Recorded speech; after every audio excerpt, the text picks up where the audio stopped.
بسم اللہ الرحمن الرحیم۔ آپ کے مسائل اور ان کا حل، اس سلسلے میں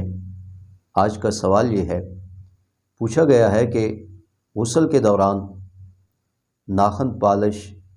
اگر ناخنوں پر لگی ہو تو آیا اس سے غسل ہو جاتا ہے یا نہیں؟ اور اسی سوال کی دوسری شکل یہ ہے کہ اگر غسل کر لیا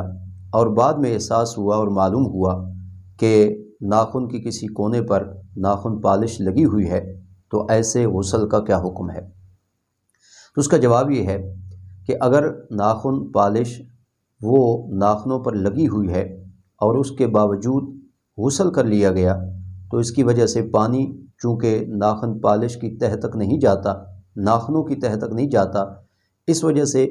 غسل نہیں ہوگا۔ اس لیے احتیاط اسی چیز کی ہے کہ غسل سے پہلے ناخن پالش اس کو اتار دیا جائے، بلکہ بہترین حل یہ ہے کہ آپ ناخن پالش استعمال کرنے سے ہی گریز کریں۔ اس کی جگہ عرق یا مہندی کا استعمال کر لیجئے، لیکن ناخن پالش کے استعمال کے بعد یہ احتیاط ضرور رہے کہ غسل کرنے سے پہلے اس کو کھرچنا ضروری ہے، وگرنہ غسل نہیں ہوگا۔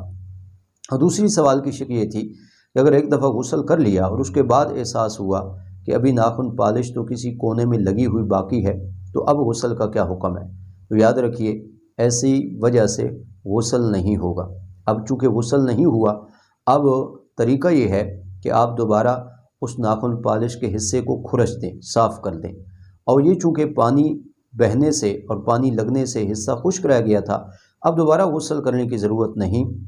آپ اسی جگہ پر پانی بہا دیجیے۔ اور اس غلط فہمی کا میں ازالہ کرنا بھی ضروری سمجھوں گا